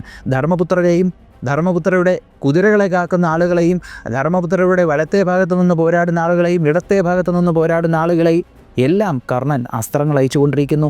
ഇതിനിടയിൽ ധർമ്മപുത്രർക്കിട്ടും അസ്ത്രം അയച്ചു. ഈ സമയം യുധിഷ്ഠിരനാകട്ടെ തിരിച്ചതിന് മറുപടി എന്നതുപോലെ കർണന് നേരെ അസ്ത്രമയച്ചു. അപ്രതീക്ഷിതമായി ശല്യർക്ക് നേരെയും എണ്ണമറ്റ അസ്ത്രങ്ങൾ അയച്ചു. ശല്യർ, നിയന്ത്രണ എന്നെ അമ്പെയ്യുന്ന അവനെ അമ്പെയ് എന്നുള്ള മട്ടിലോടെ ഇരിക്കുന്നു. അങ്ങനെ യുധിഷ്ഠിരനും കർണനും കൂടെ ഇങ്ങനെ പോരാടിക്കൊണ്ടിരുന്ന സമയത്ത് കർണൻ യുധിഷ്ഠിരൻ്റെ അടുത്തോട്ട് കടന്നു കയറി പോരാടുന്നത് കണ്ടുടനെ പാണ്ഡവ പക്ഷത്തിലുള്ള ആളുകൾ എല്ലാവരും കൂടെ രാജാവിനെ സംരക്ഷിക്കുവാൻ പാഞ്ഞെത്തി. വന്നത് സാധാരണ കാലാൽ പടയാളികളൊന്നുമല്ലായിരുന്നു. നകുല സഹദേവന്മാർ, ഉപപാണ്ഡവർ, ദൃഷ്ടദ്യുമ്നൻ, സാത്യകി, ഭീമസേനൻ, ജനമേജയൻ, അങ്ങനെ ഒരു കൂട്ടം മുൻനിര യോദ്ധാക്കളാണ് പാഞ്ഞെത്തിയത്. അവർ പലതരത്തിൽ മൂർച്ചയുള്ള പല തലകളുള്ള അസ്ത്രങ്ങൾ കൊണ്ട് കർണനെ എല്ലാ ദിശയിൽ നിന്നും പ്രഹരിച്ചു. അവർ ഒരുമിച്ച് കർണന് നേരെ അസ്ത്രങ്ങൾ തൂകിയപ്പോൾ കർണൻ തൻ്റെ വില്ലുയർത്തിയിട്ട് കർണൻ ഒരു അസ്ത്രമെടുത്ത് മന്ത്രജപം നടത്തി ആ ഞാണ് പുറക്കോട്ട് വലിച്ചു. ഞാണ് പുറക്കോട്ട് വലിച്ചപ്പോൾ ആ വില്ലിന്, ആ അസ്ത്രത്തിന് രൂപമാറ്റം സംഭവിച്ച ആ അസ്ത്രത്തിന് ചുറ്റും പല അസ്ത്രങ്ങളുണ്ടായി ഇങ്ങനെ വരുന്നു. ആ അസ്ത്രത്തിൻ്റെ തലയാകട്ടെ ബ്രഹ്മാസ്ത്രത്തിൻ്റെ തലയിൽ. കർണൻ ബ്രഹ്മാസ്ത്രത്തെയാണ് ആവാഹിച്ചത്. എന്നാൽ ഈ ഒരു ബ്രഹ്മാസ്ത്രം ദ്രോണരും അർജുനനും അയച്ച ബ്രഹ്മാസ്ത്രം പോലെ എല്ലാം ചുട്ടുകരിക്കുന്ന ബ്രഹ്മാസ്ത്രമല്ല. ഈ ബ്രഹ്മാസ്ത്രം തൊടുക്കുമ്പോൾ എണ്ണമറ്റ അസ്ത്രങ്ങൾ ചുറ്റിനും തെറിക്കുന്ന രീതിയിലുള്ള ബ്രഹ്മാസ്ത്രം ഇത്. ഞാൻ പറഞ്ഞില്ലേ, അസ്ത്രങ്ങൾ, ദിവ്യാസ്ത്രങ്ങൾ പലതരത്തിലുണ്ട്. അതിൽ കർണൻ്റെ കയ്യിലുള്ള ബ്രഹ്മാസ്ത്രം ഇങ്ങനത്തെ ബ്രഹ്മാസ്ത്രമാണ്. ഈ ബ്രഹ്മാസ്ത്രം കർണൻ തൊടുത്തുടനെ ആകാശത്തിലേക്ക് പോയി ഒരു വിസ്ഫോടനമുണ്ടായി. എല്ലാ ദിശകളിലേക്കും അസ്ത്രങ്ങൾ ഇങ്ങനെ തെറിച്ചു. അങ്ങനെ തന്നെ ചുറ്റിനും നിന്ന് ആക്രമിച്ചവരെ കർണൻ ഈ അസ്ത്രം കൊണ്ട്, ഈ ഒരു ബ്രഹ്മാസ്ത്രത്തിൻ്റെ പ്രഭാവം കൊണ്ട് നേരിടുകയുണ്ടായി. ചുറ്റിനുമുള്ള പാണ്ഡവ മഹായോദ്ധാക്കൾ കർണൻ്റെ ബ്രഹ്മാസ്ത്രത്തിൽ നിന്ന് വന്ന അസ്ത്രങ്ങളാൽ പീഡിതരായിക്കൊണ്ടിരുന്ന ആ സമയം കർണൻ യുധിഷ്ഠിരനെ നോക്കി ഒന്ന് അട്ടഹസിച്ചതിന് ശേഷം തൻ്റെ വിജയം കയ്യിലിട്ടൊന്ന് കുലുക്കിയിട്ട് കർണൻ യുധിഷ്ഠിരന് നേരെ 90 കണക്കിന് അസ്ത്രങ്ങൾ അയച്ചു. ഈ അസ്ത്രങ്ങൾ യുധിഷ്ഠിരൻ തടയാൻ ശ്രമിച്ചുവെങ്കിൽ പോലും നടന്നില്ല. ഈ അസ്ത്രങ്ങളെല്ലാം വന്ന് യുധിഷ്ഠിരൻ്റെ ചട്ട തകർത്തു. വീണ്ടും ചിരിച്ചുകൊണ്ട് കർണൻ 2-3 അസ്ത്രങ്ങളും കൂടെ യുധിഷ്ഠിരന് നേരെ അയച്ചു. കർണൻ്റെ വില്ലിൽ നിന്ന് പാഞ്ഞു പോയ ആ 3 അസ്ത്രങ്ങൾ പറന്നു വന്ന് യുധിഷ്ഠിരൻ്റെ ചട്ടയിൽ തട്ടിയതും ആ ചട്ട ഇളകി നിലത്ത് വീഴുകയാണ് ചെയ്തത്. സാമ്രാട്ടിൻ്റെ ചട്ട തകർത്തതിന് ശേഷം കർണൻ അവിടെ നിന്നുകൊണ്ട് അട്ടഹസിച്ചു. എന്നിട്ട് ആ രഥത്തിൽ അസ്ത്രങ്ങൾ കൊണ്ട് കർണൻ പ്രഹരിച്ചു. ഇതിനെ തുടർന്ന് ക്രോധം വന്ന യുധിഷ്ഠിരൻ ഒരു വേലെടുത്ത് കർണന് നേരെ എറിഞ്ഞു. യുധിഷ്ഠിരൻ്റെ കയ്യിൽ നിന്ന് അതിവേഗത്തിൽ പാഞ്ഞു വന്ന ആ വേലിനെ 7 അസ്ത്രങ്ങൾ കൊണ്ട് കർണൻ മുറിച്ചിട്ടുവെങ്കിലും ദേഷ്യമടങ്ങാത്ത ധർമ്മപുത്രർ വീണ്ടും 7 വേലുകളെടുത്ത് കർണന് നേരെ അയച്ചു. അങ്ങനെ യുധിഷ്ഠിരൻ ഇങ്ങനെ വേലുകൾ വലിച്ചെറിഞ്ഞത് കണ്ടതിൽ ക്രോധം സഹിക്കാനാകാതെ കർണൻ തൻ്റെ വില്ലുയർത്തി വീണ്ടും ചില അസ്ത്രങ്ങൾ അയച്ചു. പാണ്ഡവപ്പട നോക്കി നിൽക്കവേ ആ അസ്ത്രങ്ങൾ പാഞ്ഞു വന്ന് ധർമ്മപുത്രരുടെ ചന്ദ്രക്കല അടയാളമായിട്ടുള്ള കൊടി മുറിച്ച് നിലത്തിട്ടു. വീണ്ടും അസ്ത്രങ്ങൾ പാഞ്ഞു വന്ന് ആ ഒരു രഥത്തിൻ്റെ കുടയിലേക്ക് തറച്ചു കയറി ധർമ്മപുത്രരുടെ ആവനാഴി മുറിച്ചിട്ടു. ശേഷം പാഞ്ഞു വന്ന അസ്ത്രങ്ങൾ ധർമ്മപുത്രരുടെ രഥത്തിനെ പല കഷ്ണങ്ങളായി പൊടിച്ച് നിലത്തിട്ടു. ഇത് കണ്ട ധർമ്മപുത്രർക്ക് നേരെ വീണ്ടും 3 അസ്ത്രങ്ങളും കൂടെ കർണൻ അയച്ചു. ചട്ടയില്ലാതെ നിൽക്കുന്ന ധർമ്മപുത്രരുടെ ദേഹത്തേക്ക് ആ അസ്ത്രങ്ങൾ തറച്ചു കയറി. വേദന സഹിക്കാനാകാതെ ധർമ്മപുത്രർ പൊങ്ങി നോക്കിയപ്പോൾ ഇനിയൊരു നിവൃത്തിയുമില്ല, യുദ്ധഭൂമിയിൽ നിന്ന് ഓടിയേ മതിയാവുള്ളൂ. തൻ്റെ ജീവൻ രക്ഷിക്കുവാനായി ധർമ്മപുത്രർ യുദ്ധഭൂമിയിൽ നിന്ന് ഓടിയ സമയം കർണൻ വെറുതെ വിട്ടില്ല. പാഞ്ഞു പിറക്കെ വന്ന് തൻ്റെ കൈകൊണ്ട് ധർമ്മപുത്രരുടെ തോളിലങ്ങ് പിടിച്ചുലച്ച് തിരിച്ചു നിർത്തിയിട്ട് കർണൻ പറഞ്ഞു, അങ്ങ് ധർമ്മജ്ഞാനിയല്ലേ? ഈ സ്വഭാവം ഒട്ടും നല്ലതല്ല കേട്ടോ. ഈ ആളുകളെ ഇങ്ങനെ അനാവശ്യം പറയുക എന്ന് പറയുന്നത് തോപ്പിച്ചതിന് ശേഷം. ഇത് തോപ്പിച്ച് കഴിഞ്ഞു, പിന്നെ എന്തിനാ പറയുന്നത്? പക്ഷെ അതൊന്നും പുള്ളിക്കൊരു വിഷയമല്ല. പുള്ളി ഇങ്ങനെ തിരിച്ചു നിർത്തിയിട്ട് താൻ ധർമ്മജ്ഞാനിയല്ലേടോ, പിന്നെ ചെയ്യുന്നത് ശരിയാണോ? യുദ്ധഭൂമിയിൽ നിന്ന് പിന്തിരിഞ്ഞോടുന്നത് ധീരന്മാർക്കും ക്ഷത്രിയന്മാർക്കും പറഞ്ഞിട്ടുള്ള കാര്യമാണോ? ഇത് ക്ഷത്രിയ ധർമ്മമാണോ? അല്ല. സ്വന്തം കഴിവും സ്വന്തം എബിലിറ്റിയൊക്കെ അറിഞ്ഞിട്ട് വേണം മറ്റുള്ളവരെ വെല്ലുവിളിക്കാനായിട്ട്. ഇതും കൊണ്ട് പൊക്കോ, ഇവിടെ നിന്ന് ഓടിക്കോ. ഞാൻ പറയുന്നത് ശ്രദ്ധിച്ച് കേട്ടോ. ഇനി മേലെ എനിക്ക് നേരെ ഇമാതിരി സംസാരിക്കാനും പാടില്ല, അതുപോലെ തന്നെ എനിക്ക് നേരെ യുദ്ധം ചെയ്യാനും വരാൻ പാടില്ല, പോ എന്ന് പറഞ്ഞു. ഇത് യുധിഷ്ഠിരന് സഹിക്കാൻ പറ്റുന്നതിൻ്റെയും അങ്ങറ്റമായിരുന്നു. പക്ഷെ ഇവിടെ എൻ്റെ മനസ്സിൽ തോന്നിയ ഒരു സംശയം, സത്യം പറഞ്ഞാൽ കർണൻ ദുര്യോധനനോട് ശരിയായിട്ടുള്ളൊരു കാര്യമാണോ ഇവിടെ ചെയ്തത്? കഴിഞ്ഞ ദിവസങ്ങളിൽ ദ്രോണർ കിണഞ്ഞ് ശ്രമിച്ചുകൊണ്ടിരുന്നത് യുധിഷ്ഠിരനെ പിടിച്ചു കെട്ടാനായിരുന്നു. ഇത് കർണൻ ചെയ്തു കഴിഞ്ഞു. കർണൻ യുധിഷ്ഠിരനെ പിടിച്ചു. കൊല്ലണ്ട, കെട്ടിക്കൊണ്ട് ദുര്യോധനൻ്റെ മുമ്പ് ഇട്ടുകൊടുത്താൽ ഈ യുദ്ധം ഇന്ന് അവസാനിപ്പിക്കാം. പക്ഷേ കർണൻ അത് ചെയ്യാതെ യുധിഷ്ഠിരനെ വെറുതെ വിട്ട കാര്യം എന്തെന്നറിയോ? യുദ്ധം അവസാനിക്കാതിരിക്കാൻ. കാരണം കർണൻ്റെ ലക്ഷ്യം അർജുനനാണ്. പക്ഷെ ആ ലക്ഷ്യത്തിൽ ദുര്യോധനൻ വീണ്ടും പണി വാങ്ങിക്കെട്ടയല്ലേ. ആ സമയത്ത് കർണനെ യുദ്ധം അവസാനിപ്പിക്കുകയായിരുന്നു. പക്ഷേ പുള്ളിക്കാരത് ചെയ്തില്ല. എനിക്ക് പേഴ്സണലി അത് ശരിയായിട്ട് തോന്നിയില്ല. ഇത് കർണൻ്റെ സ്വഭാവത്തിലെ ഒരു പോരായ്മയാണ് ഈഗോ എന്ന് പറയുന്നത്. അതുപോലെ തന്നെ ഒരാളെ പരാജയപ്പെടുത്തിയിട്ട് മോശം കാര്യങ്ങൾ പറയുന്നത്, അത് പിന്നെ പോട്ടെന്ന് വയ്ക്കാം. ഈഗോ എന്ന് പറയുന്ന സാധനം അതൊരിക്കലും കണ്ടുപിടിക്കരുത്. കർണനിൽ ഇതുപോലത്തെ ഒരു ദുഷിച്ച സ്വഭാവം ഉള്ളതുപോലെ തന്നെ അർജുനനിലുമുണ്ട് ഒരു ദുഷിച്ച സ്വഭാവം. എന്താണ്? ഇന്നത്തെ ദിവസം, ഈ ഒരു 17-ാം ദിവസം പലതവണ അശ്വത്ഥാമാവിനെ വധിക്കാനുള്ള അവസരം അർജുനൻ്റെ മുന്നിൽ വരുന്നുണ്ട്. അപ്പോഴൊക്കെ കൃഷ്ണൻ വധിക്കാനും പറയുന്നുണ്ട്, ഒരിക്കൽ കൃഷ്ണൻ പറയുകയും ചെയ്യുന്നുണ്ട്, അശ്വത്ഥാമാവിനെ ഇപ്പം നീ വധിക്കാതെ വിട്ടാൽ നാളെ അവൻ കാരണം നിനക്ക് വലിയ ദുഃഖം ഉണ്ടാവും, അതൊന്ന് കരകയറാൻ പറ്റത്തില്ല. അർജുനൻ കേട്ടില്ല. 2 തവണയും ഗുരുവിൻ്റെ അടുത്തുള്ള സ്നേഹം കൊണ്ടും ഗുരുപുത്രൻ്റെ അടുത്തുള്ള സ്നേഹം കൊണ്ടും അശ്വത്ഥാമാവിനെ വധിക്കാതെ ഒരു തവണ കുതിരയെ ആക്രമിച്ച് ഓടിച്ചു വിടുന്നുണ്ട്, മറ്റൊരു തവണ രഥം തകർത്തും വിടുന്നുണ്ട്. അത് വിനയായില്ലേ? അപ്പോൾ അർജുനൻ്റെ ഇമോഷൻ അതും അത്ര നല്ലൊരു സ്വഭാവമല്ല. കാരണം അർജുനൻ ആ സമയത്ത് തൻ്റെ ഇമോഷനും കെട്ടിപ്പിടിക്കായിരുന്നു. അശ്വത്ഥാമാവിനെ വധിച്ചിരുന്നെങ്കിൽ ഈ ഒരു പ്രശ്നമൊന്നും അർജുനൻ ഉണ്ടാകത്തില്ലായിരുന്നു. പരീക്ഷത്തിൻ്റെ പ്രശ്നവും ബ്രഹ്മസരത എടുക്കൽ അതൊന്നും ഉണ്ടാകത്തില്ലായിരുന്നു. പക്ഷേ ഗുഡ് ബോയ്, ഇമോഷൻ, ഭയങ്കര ഇമോഷണലായിട്ടിരുന്ന ഒരാളാണ് അർജുനൻ. അപ്പോൾ ആ ഒരു ഇമോഷണൽ ബിഹേവിയർ കാരണം അർജുനൻ ഒരുപാട് നഷ്ടം ഉണ്ടായിട്ടുണ്ട്. അപ്പോൾ കർണൻ്റെ ഈഗോയും അർജുനൻ്റെ ഓവർ സെൻറ്റിമെൻസും ഇത് രണ്ടും നമ്മൾ സ്വീകരിക്കാൻ പാടില്ല. അത് രണ്ടും ദോഷമായിട്ടുള്ള ബിഹേവിയറുകളാണ്. ഈഗോയെ എത്ര ബൂസ്റ്റ് ചെയ്തൊക്കെ കാണിച്ചാലും ഈഗോ ഒരുത്തൻ്റെ സർവനാശം കാണുന്നൊരു സാധനമാണ്. പക്ഷേ എന്നിരുന്നാൽ പോലും എനിക്ക് അംഗീകരിക്കാൻ പറ്റാത്ത ചില സ്വഭാവങ്ങൾ കർണനുണ്ടെങ്കിൽ പോലും കർണനിൽ ഞാൻ ഏറ്റവും കൂടുതൽ അഡ്മയർ ചെയ്തൊരു ക്വാളിറ്റി ഉണ്ട്. ഈ കാലഘട്ടത്തിൽ പോലും നമുക്ക് ആ ഒരു ക്വാളിറ്റി അപ്ലൈ ചെയ്ത് ജീവിക്കേണ്ടതാണ്. ഉറപ്പായിട്ടും ആ ക്വാളിറ്റി നമ്മൾ എടുക്കണം. എന്താണെന്നറിയോ? കൃഷ്ണൻ എന്ന് പറയുമ്പോൾ ആരാണ്? ലോകോത്തര ശക്തിയാണ്, വേൾഡ് പവറാണ്. ആ കൃഷ്ണൻ യുദ്ധം തുടങ്ങുന്നതിന് മുൻപ് കർണനെ പാണ്ഡവരുടെ പക്ഷത്തിലേക്ക് വരാൻ പറഞ്ഞു. ഈ പാണ്ഡവരെന്ന് പറയുമ്പോൾ യൂണിവേഴ്സിൽ വെച്ച് നോക്കുമ്പോൾ തന്നെ ഏറ്റവും ശക്തമായിട്ടുള്ള ബ്രദർഹുഡാണ് പാണ്ഡവരുടെ ബ്രദർഹുഡ്. അപ്പോൾ കർണനെ യൂണിവേഴ്സൽ പവറായിട്ടുള്ള കൃഷ്ണൻ പാണ്ഡവരുടെ ബ്രദർഹുഡിലോട്ട് ക്ഷണിച്ചായിരുന്നു. പക്ഷേ കർണൻ പോയില്ല. കാരണം തനിക്ക് സർവ്വസുഖങ്ങളും നൽകിയ താൻ വളർന്ന രാജ്യം അത് ഹസ്തിനപുരമാണ്. നമ്മൾ പലയിടത്തും കാണുന്നത് പോലെ കർണൻ അത്ര പൂറൊന്നും അല്ലായിരുന്നു, പാവപ്പെട്ടവനൊന്നും അല്ലായിരുന്നു. നല്ല റിച്ചായിട്ടുള്ള ആളാണ് കർണൻ. കുട്ടിക്കാലം മുതൽ റിച്ചായിട്ട് തന്നെയാണ് വളർന്നേ. ഈ അധിരഥനുണ്ടല്ലോ, കർണൻ്റെ പിതാവ്, പുള്ളിക്കാരൻ ധൃതരാഷ്ട്രരുടെ സാരഥിയും സുഹൃത്തുമൊക്കെ ആയിരുന്നു. അപ്പോൾ അത്രയും റിച്ച് ആയതുകൊണ്ട് തന്നെയാണ് കർണൻ ഇടയ്ക്ക് ഒരു ബ്രാഹ്മണന് രത്നങ്ങളൊക്കെ ഓഫർ ചെയ്യുന്നതും. അതൊന്നും അന്നൊക്കെ ചെറുപ്പക്കാരനായിരുന്നു കർണൻ, കൊടുക്കുകയും ചെയ്തിട്ടുണ്ടേ. അപ്പോൾ കർണൻ അത്രയും റിച്ചായതും കർണൻ ആ സൗഭാഗ്യങ്ങളെല്ലാം കിട്ടിയതും തൻ്റെ രാജ്യം, താൻ വളർന്ന രാജ്യത്തിലാണ്. ആ രാജ്യത്തിനോടുള്ള കൂറ് കർണൻ കാണിച്ചു. കൃഷ്ണനെപ്പോലൊരു ലോകശക്തി വന്നിട്ട്, ഒരു യൂണിവേഴ്സൽ പവർ വന്നിട്ട് പാണ്ഡവരുടെ ബ്രദർഹുഡിലോട്ട് വരാൻ വിളിച്ചപ്പോഴും തൻ്റെ ദേശത്തിനോടുള്ള സ്നേഹം, ദുര്യോധനനോടുള്ള സൗഹൃദം, പിന്നെ തൻ്റെ ലക്ഷ്യം അതും പറയണമല്ലോ. എന്നിരുന്നാൽ പോലും നമുക്ക് ആ ദേശത്തിനോടുള്ള സ്നേഹം മാത്രം എടുത്താൽ മതി. ആ ദേശത്തിനോടുള്ള സ്നേഹവും കൂറും അത് കളയാതെ കർണൻ ആ പക്ഷത്ത് തന്നെ നിന്നു. ആ ഒരു ക്വാളിറ്റി, ദേശത്തിനോടുള്ള കൂറ്, അത് കർണനിൽ നിന്ന് നമുക്ക് പഠിക്കാൻ പറ്റുന്ന ഒന്നാണ്. അത് ഈ ഒരു കാലഘട്ടത്തിൽ നമ്മൾ അപ്ലൈ ചെയ്യേണ്ട ഒന്നുമാണ്. ഒരവസരത്തിൽ ഞാൻ പറഞ്ഞു എന്നേ ഉള്ളൂ. നിങ്ങളുടെ അഭിപ്രായങ്ങൾ നിങ്ങൾക്ക് കമൻറ്റ് ചെയ്യാം. പക്ഷേ യുധിഷ്ഠിരനെ കർണൻ തള്ളി അങ്ങ് വിട്ടു. പോടാ എന്നും പറഞ്ഞ് തള്ളി അങ്ങ് വിട്ടു. ഇത് യുധിഷ്ഠിരന് ഭയങ്കര ഷെയിമായി. ചക്രവർത്തി സാമ്രാട്ടാണ്. ഇന്നേ വരെ ആരും തന്നെ ഇതുപോലെ അപമാനിച്ചിട്ടില്ല. അന്ന് പകിട കളിച്ച സമയത്ത് ആ സഭയിൽ വെച്ച് ഒരുപക്ഷെ ഇതിനെക്കാട്ടിയും അപമാനം സഹിച്ചിട്ടുണ്ടാവും. അങ്ങനെ ദുഃഖത്തോടുകൂടി യുധിഷ്ഠിരൻ, വിഷമത്തോടുകൂടി, സർവോപരി നാണക്കേടോടുകൂടി ആ ഒരു യുദ്ധഭൂമിയിൽ നിന്ന് ഓടി. തൻ്റെ ദേഹത്ത് ആ മുറിവും പിടിച്ചുകൊണ്ട് യുധിഷ്ഠിരൻ ഇങ്ങനെ ഓടിപ്പോകുന്ന കാഴ്ച കണ്ടപ്പോഴത്തേക്കും പാണ്ഡവപ്പടയ്ക്ക് പോരാടാനുള്ള ധൈര്യം ചോർന്നുപോയി. അവർ പിന്നോട്ട് പോയി തുടങ്ങിയ സമയം കർണനും കൗരവരും പാണ്ഡവപ്പടയെ പിന്നിൽ നിന്ന് എന്താ പറയുക, അവരുടെ പിറക്കെ പോയി അവരെ ആക്രമിക്കാനൊരുങ്ങി. കാരണം ഈ ഒരു ദുര്യോധനനല്ല, യുധിഷ്ഠിരൻ ഇങ്ങനെ ഓടുന്നത് കണ്ടിട്ട് യുധിഷ്ഠിരനെ പ്രൊട്ടക്റ്റ് ചെയ്യാനായിട്ട് പാണ്ഡവപ്പടയിലുള്ള മറ്റു മഹായോദ്ധാക്കളും കൂടെ പാഞ്ഞെത്തി പ്രൊട്ടക്റ്റ് ചെയ്യുന്നുണ്ട്. യുധിഷ്ഠിരൻ ഇങ്ങനെ വന്ന് നിന്ന സമയം ഇങ്ങനെ ചട്ടയൊന്നുമില്ലാതെ കർണൻ്റെ അസ്ത്രം കൊണ്ട് ദേഹവും മുറിഞ്ഞ് ഇങ്ങനെ യുധിഷ്ഠിരൻ നിന്ന സമയത്ത് അർജുനൻ്റെ മകൻ ശ്രുതകീർത്തി അവിടെ എത്തി. ശ്രുതകീർത്തിയെ കണ്ടിട്ട് ശ്രുതകീർത്തി പറഞ്ഞു, വല്യച്ഛ രഥത്തിൽ കയറിക്കുമെന്ന് പറഞ്ഞു. യുധിഷ്ഠിരൻ ഒന്നും മിണ്ടാതെ രഥത്തിൽ കയറി തലയും കുനിച്ചിരുന്നു. എന്നിട്ട് പറഞ്ഞു, ഭീമ പടത്തലകിൽ പോയി നിന്ന് യുദ്ധം നയിക്ക്.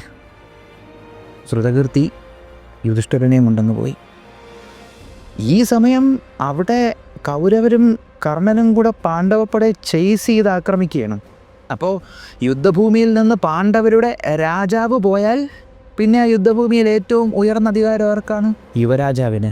പാണ്ഡവരുടെ യുവരാജാവ് ആരാണ്? ഭീമസേനൻ. ഭീമസേനൻ പിന്നെ എണ്ണാട്ട് പാണ്ഡവപ്പടയുടെ പടത്തലകിൽ കയറി നിന്നിട്ട് സാത്യകിയും കൂട്ടരെയും വെച്ചിട്ട് കൗരവപ്പടയെ കയറി അങ്ങ് മേഞ്ഞ്.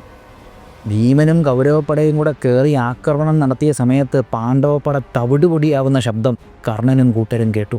ഇവർ നോക്കിയപ്പോൾ കാണുന്ന കാഴ്ച, ഒരു ഭാഗത്ത് നിന്ന് പാണ്ഡവപ്പട കൗരവപ്പടയെ ഓടിച്ചിങ്ങനെ വിടുകയാണ്. ഇവർ പാഞ്ഞോടുന്ന സമയത്ത് ദുര്യോധനൻ നിന്ന് പോവല്ലേ കൂട്ടരെ നിൽക്ക് പൊക്കളയിലെന്നും പറഞ്ഞ് സ്ഥിരം അദ്ദേഹം ഒരു രാജാവെന്നുള്ള നിലയ്ക്ക് ചെയ്യേണ്ട കാര്യം ചെയ്യാനൊരുങ്ങുകയാണ്. പാഞ്ഞു പോകുന്നവരെ ഉപദേശം കൊടുത്ത് ധൈര്യം കൊടുത്ത് പിടിച്ചു നിർത്താൻ ശ്രമിച്ചിട്ടും അവർ നിൽക്കുന്നില്ല. ധൃതരാഷ്ട്രയുടെ പുത്രന്മാരുടെ സൈന്യം പാഞ്ഞോടി പൊക്കോണ്ടിരിക്കുന്ന ഈ കാഴ്ച കണ്ടപ്പോൾ കർണന് സഹിക്കാൻ കഴിഞ്ഞില്ല. ഇതാരാണ് എൻ്റെ പടയെ ഇങ്ങനെ ഭയപ്പെടുത്തി ഓടിക്കുന്നതെന്നും പറഞ്ഞ് സർവ്വസൈന്യാധിപൻ നോക്കിയപ്പോൾ ഇവരോടുന്ന ഭാഗത്ത് വില്ലും പിടിച്ചുകൊണ്ട് ഒരാളൊരു രഥത്തിൽ നിൽക്കുന്നത് കണ്ടു. ആ രഥം വലിക്കുന്നത് കരടിയുടെ നിറമുള്ള, അതായത് കറുത്ത നിറമുള്ള ഭീമാകാരമായ കുതിരകളായിരുന്നു. ആ രഥത്തിൻ്റെ കൊടിയാകട്ടെ സിംഹത്വചവും. ഭീമസേനനായിരുന്നു അത്. ഉടനെ ശല്യരോട് പറഞ്ഞു, ശല്യ ആ വൃകോദരൻ്റെ അടുത്തേക്ക് എന്നെ കൊണ്ടുപോ, അവൻ ഇത്ര ധിക്കാരമോ എന്ന് പറഞ്ഞു. അങ്ങനെ ഈ രഥത്തിൽ ഇങ്ങനെ പാഞ്ഞു വരുന്ന വാക്കിന് കർണൻ വൃകോദരന് നേരെ അസ്ത്രം അയച്ചു. ഈ അസ്ത്രം പാഞ്ഞിങ്ങനെ ഭീമൻ്റെ രഥത്തിലേക്ക് ഇങ്ങനെ തറച്ചത് കണ്ടുടനെ ഭീമൻ പറഞ്ഞു, സാത്യകി എൻ്റെ ചേട്ടനെ നീ ഇന്ന് സംരക്ഷിക്കണം. ഞാനിപ്പോൾ വരാം. എനിക്ക് ചില കാര്യങ്ങൾ തീർക്കാൻ ബാക്കിയുണ്ട്. ആ കണക്കുകളൊക്കെ ഞാനൊന്ന് തീർക്കട്ടെ.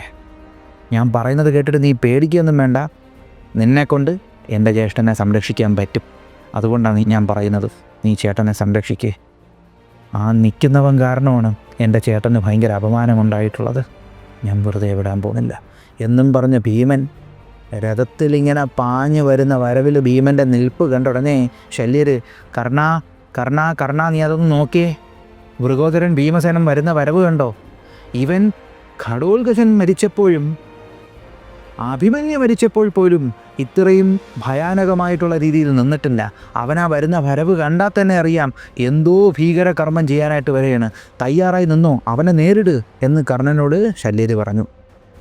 അപ്പോൾ ഉടനെ കർണൻ ഇത്തിരി വലിയ ശല്യമായല്ലോ എന്നും പറഞ്ഞ് ഭീമനെ നേരിടാനായിട്ട് കർണൻ പറഞ്ഞു, അങ്ങ് പറഞ്ഞതെല്ലാം ശരിയാണ്. അവൻ്റെ ശക്തിയുടെ കാര്യത്തിലും അവൻ്റെ പോരാട്ട വീര്യത്തിൻ്റെ കാര്യത്തിലും അവനെക്കുറിച്ചുള്ള എല്ലാ കാര്യങ്ങളും എനിക്കറിയാം.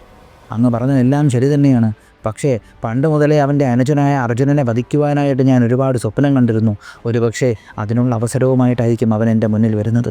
ഞാനിന്ന് അവനെ പിടിച്ചു കെട്ടിയാൽ, അല്ലെങ്കിൽ അവൻ്റെ രഥം ഞാൻ തകർത്ത് കളഞ്ഞാൽ അവനെ രക്ഷിക്കാൻ അവൻ്റെ അനുജൻ വരും. ആ സമയത്ത് എനിക്ക് ഇവൻ്റെ മുന്നിലിട്ട് അർജുനനുമായിട്ട് പോരാടാം. അപ്പോൾ എനിക്ക് അർജുനനെ വധിക്കാൻ പറ്റും. ശരി തന്നെയാണ്, അങ്ങനെ തന്നെ ചെയ്യാമെന്ന് പറഞ്ഞു. അപ്പോൾ ഇത് കേട്ടപ്പോൾ ശല്യർ കളിയാക്കാനൊന്നും നിന്നില്ല. ശല്യർ കർണന് കോൺഫിഡൻസ് കൊടുത്തു. അതെ, എത്രയും പെട്ടെന്ന് ഭീമസേനനെ പിടിച്ചു കിട്ടൂ. അല്ലയോ അംഗരാജൻ കർണ, അങ്ങയുടെ മനസ്സിലുള്ള അങ്ങയുടെ ആഗ്രഹങ്ങളെല്ലാം സാധിക്കും. അതിനുള്ള മാർഗം ഇതുതന്നെയാണ് എന്ന് പറഞ്ഞു. കർണൻ ഭീമനെ നേരിടാൻ തയ്യാറായി. ഭീമനെ വരുന്ന വഴിക്ക് തൻ്റെ വില്ലിൽ നിന്ന് അസ്ത്രങ്ങൾ പായിച്ചുകൊണ്ട് രഥങ്ങൾ തകർത്തുകൊണ്ട് പടയാളികളെ വീഴ്ത്തിക്കൊണ്ട് പട തകർത്ത് മുന്നേറി വന്നുകൊണ്ടിരിക്കുകയാണ് കർണന് നേരെ. എന്നിട്ട് ക്ഷണനേരം കൊണ്ട് ഭീമൻ കർണനെ കയറി ആക്രമിച്ചു.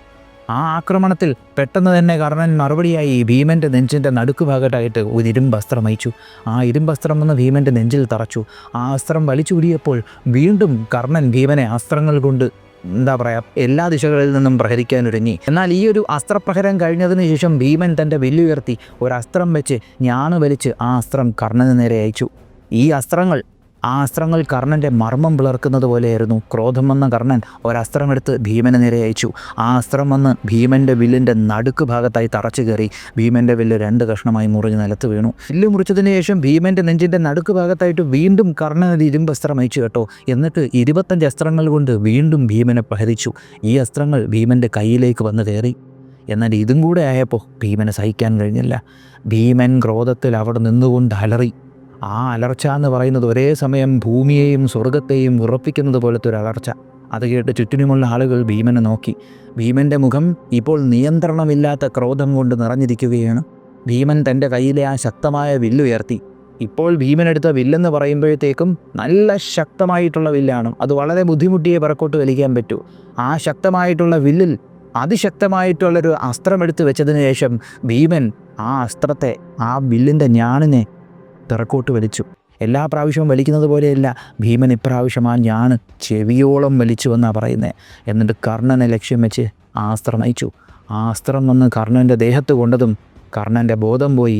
ബോധം പോയ കർണൻ ആ രഥത്തിൻ്റെ തട്ടിൽ ബോധം കെട്ടു വീണു. ബോധം പോയി കർണൻ രഥത്തിൽ വീണത് കണ്ട ഉടനെ തന്നെ ശല്യർ പെട്ടെന്ന് ആ രഥത്തിനെ ഭീമൻ്റെ അടുത്ത് നിന്ന് മാറ്റി മറ്റൊരു ദിശയിലേക്ക് കൊണ്ടുപോയി. അങ്ങനെ ഉടനെ തന്നെ ദുര്യോധനൻ കർണനെ രക്ഷിക്കുവാനായി തൻ്റെ സഹോദരന്മാരെ അയച്ചു. ആ സഹോദരന്മാർ എല്ലാ ദിശയിൽ നിന്നും ഭീമന് നേരെ അസ്ത്രങ്ങൾ എയ്തുകൊണ്ടാണ് കയറി വന്നത്. എന്നാൽ ഇത് ഭീമന് സഹിക്കാൻ കഴിയുന്നതിൻ്റെയും അങ്ങറ്റം ക്രോധമുണ്ടാക്കിയ ഒരു കാര്യമായിരുന്നു. ഭീമൻ പെട്ടെന്ന് തൻ്റെ വില്ലുയർത്തി ആ വില്ലിലേക്ക് അസ്ത്രം വെച്ചിങ്ങനെ തൊടുത്തു വിടുന്നത് ധാർതരാഷ്ട്രന്മാർ കണ്ടു. അവരുടെ കൂടെ ഉണ്ടായിരുന്ന 500 രഥങ്ങൾ തകർന്നു വീഴുന്നത് അവർ കണ്ടു. അന്നവർ മനസ്സിലാക്കി, എല്ലാ ദിവസത്തെയും പോലെയല്ല, ഭീമൻ ഇന്നത്തെ ദിവസം എന്തോ പറ്റിയിട്ടുണ്ട്. അത്രത്തോളം ക്രോധം ഭീമനിൽ കാണുന്നുണ്ട്. ധൃതരാഷ്ട്രപുത്രന്മാരുടെ കൂടെ ഉണ്ടായിരുന്ന 500 രഥങ്ങളെ തകർത്തതിന് പോരാഞ്ഞിട്ട് ഭീമൻ ക്രോധത്തിൽ വീണ്ടും 50 രഥോത്തമന്മാരെയും കൂടെ തൻ്റെ അസ്ത്രങ്ങൾ കൊണ്ട് തകർത്തു വിട്ടു. ഇത് കണ്ട ധൃതരാഷ്ട്രപുത്രന്മാർ തിരിഞ്ഞു നോക്കിയപ്പോൾ ഭീമൻ അസ്ത്രവുമായി ഉന്നം വിളിച്ച് നിൽക്കുന്നതാണ് കണ്ടത്. അടുത്ത നിമിഷം അവർ കാണുന്നത് ആ അസ്ത്രം അവരുടെ കൂട്ടത്തിലേക്ക് പാഞ്ഞു കയറുന്നു. അടുത്ത നിമിഷം അവർ കാണുന്നത് ആ അസ്ത്രം വന്ന് തങ്ങളുടെ സഹോദരനായ ബിഭത്സുവിൻ്റെ തലയെടുത്ത് കൊണ്ടുപോകുന്നതാണ്. ഭീമൻ അവിടെ നിന്നുകൊണ്ട് 5 ധൃതരാഷ്ട്രപുത്രന്മാരെ അസ്ത്രങ്ങൾ എയ്തുകൊണ്ട് വധിച്ചു. ഇന്നത്തെ ദിവസം വീണ്ടും ഭീമൻ 6 ധൃതരാഷ്ട്രപുത്രന്മാരെയും കൂടെ വധിച്ചു. ഇനി ഇവിടെ നിന്നിട്ട് കാര്യമില്ല എന്ന് മനസ്സിലാക്കിയ ബാക്കി ധൃതരാഷ്ട്രപുത്രന്മാർ ഉള്ള ഉയരം കൊണ്ട് ഭീമൻ്റെ അടുത്ത് നിന്ന് ഓടി രക്ഷപ്പെടാൻ ഒരുങ്ങിയ സമയത്ത് കർണന് ബോധം വന്നു. കർണൻ മൃഗോദരൻ ഈ കാണിച്ചത് കണ്ടിട്ട് അട്ടഹസിച്ചുകൊണ്ട് വീണ്ടും മൃഗോദരനുമായി പോരാടാൻ പാഞ്ഞെത്തി. ഒരുപക്ഷെ കർണൻ്റെ അട്ടഹാസത്തിനൊരു അർത്ഥമുണ്ടായിരുന്നായിരിക്കണം. കാരണം നേരത്തെ കർണൻ ശല്യരോട് പറഞ്ഞായിരുന്നല്ലോ, ഭീമനുമായി പോരാടുന്ന സമയത്ത് ഭീമന് രഥമില്ലാത്ത അവസ്ഥയിലാക്കിയാൽ ഭീമനെ രക്ഷിക്കുവാനായി സാക്ഷാൽ അർജുനൻ തന്നെ വരും. അർജുനൻ അങ്ങനെ മുമ്പിൽ വന്നാൽ കർണൻ അർജുനനുമായി പോരാടല്ലോ, അർജുനനെ കർണനെ വധിക്കാമല്ലോ. അതുകൊണ്ട് തന്നെ ആ അട്ടഹാസത്തോടുകൂടി കർണൻ ഭീമനെ ആക്രമിച്ചു. വലിയ എഫർട്ടൊന്നും കർണൻ എടുക്കേണ്ടി വന്നില്ല. അനായാസമായി ഭീമനെ രഥമില്ലാത്ത അവസ്ഥയിലാക്കി. കുതിരകളെ വധിച്ചു രഥം തകർത്തു. എന്നാൽ രഥം തകർത്തതിന് ശേഷം ഭീമനെ നോക്കി കർണൻ ചിരിച്ചു. അപ്പോൾ ഇനി അടുത്തത് ഭീമൻ എന്താ ചെയ്യാൻ പോകുന്നത്? രഥമില്ലല്ലോ. പതുക്കെ ആ രഥത്തിൽ നിന്ന് വിലാപത്തിൻ്റെയോ ഭയത്തിൻ്റെയോ ശബ്ദം കേൾക്കുന്നതിന് പകരം കേട്ടത് ചെറിയ ചിരിയായിരുന്നു. ആ ചിരി ഇങ്ങനെ കൂടിക്കൂടി വന്നപ്പോഴത്തേക്കും കർണൻ ആ ചിരി വന്ന സ്ഥലത്തേക്ക് നോക്കിയപ്പോൾ അവിടെ കാണുന്നത് ഭീമൻ്റെ രഥമായിരുന്നു. ഭീമൻ ഇങ്ങനെ തലപൊക്കി കർണനെ നോക്കിക്കൊണ്ട് ഇങ്ങനെ ചിരിച്ചുകൊണ്ട് നിൽക്കുകയായിരുന്നു. അങ്ങനെ അട്ടഹസിച്ചുകൊണ്ട് ഭീമൻ പതുക്കെ ആ രഥത്തിൽ നിന്ന് നിലത്തേക്കിറങ്ങിയ ഭീമൻ കൈ മുന്നോട്ടെടുത്തപ്പോൾ ഭീമൻ്റെ വലത്തെ കയ്യിൽ ആ 8 ചുറ്റു പൊന്നു കെട്ടിയ ഇരുമ്പൻ ഗദയും ഉണ്ടായിരുന്നു. ഇങ്ങനെ ഭീമൻ പുറത്തോട്ടിറങ്ങിയത് കണ്ട കൗരവപ്പട നടുങ്ങി. കാരണം അടുത്ത നിമിഷം ഭീമൻ്റെ മുഖത്ത് എന്തെന്നില്ലാത്തൊരു ദേഷ്യം, ഭീമൻ ആ ക്രോധത്തിൽ വിറച്ചുകൊണ്ട് ചുറ്റിനും നോക്കിയപ്പോൾ, ആ ക്രോധം കളയണമെന്നൊരൊറ്റ ചിന്തയോടുകൂടി ചുറ്റിനും നോക്കിയപ്പോൾ ഭീമൻ കാണുന്നത് കൗരവന്മാരുടെ 700 ഗജങ്ങൾ വരുന്ന ഗജസൈന്യമായിരുന്നു. ഭീമൻ തൻ്റെ ഗദയും വീശി ആ ഗജസൈന്യത്തിലേക്ക് ഓടിക്കേറി ചാടിയായിരുന്നു ആ ഗജസൈന്യത്തിൻ്റെ നടുക്കോട്ട് കയറി. പിന്നെ അവിടെ കണ്ടത് ആ ഗജങ്ങൾ വീഴുന്നതാണ്. ഭീമൻ ആഞ്ജലികാവേദം പഠിച്ചിട്ടുള്ളത് കൊണ്ട് തന്നെ, അതായത് ആനകളെക്കുറിച്ചുള്ള വേദമാണ് ആഞ്ജലികാവേദം. ആ ആഞ്ജലികാവേദം പഠിച്ചിട്ടുള്ളത് കൊണ്ട് തന്നെ ഗജങ്ങളുടെ മർമ്മങ്ങളും ആന്തരിക അവയവങ്ങളുടെ ഭാഗങ്ങളും ഭീമൻ അറിയാമായിരുന്നു.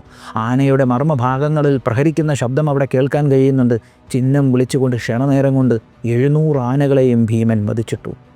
ക്രോധത്തോടുകൂടി ആനപ്പടയുടെ പുറത്തിറങ്ങിയ ഭീമൻ പിന്നീട് കാണുന്നത് ശകുനിയുടെ 202 ഗജങ്ങൾ വരുന്ന ഗാന്ധാരത്തിൽ നിന്ന് കൊണ്ടുവന്നിട്ടുള്ള ഗജസൈന്യത്തിനെയായിരുന്നു. ക്രോധത്തോടെ ഭീമൻ ഉദ്ദണ്ഡ നരസിംഹത്തിനെ പോലെ ഓടിച്ചാടി ആ ഒരു ഗജസൈന്യത്തിൻ്റെ ഇടയിലോട്ടും കയറി. എന്നിട്ട് 202 ഗജങ്ങളെ തൻ്റെ ഗത കൊണ്ട് അടിച്ചു വീഴ്ത്തി.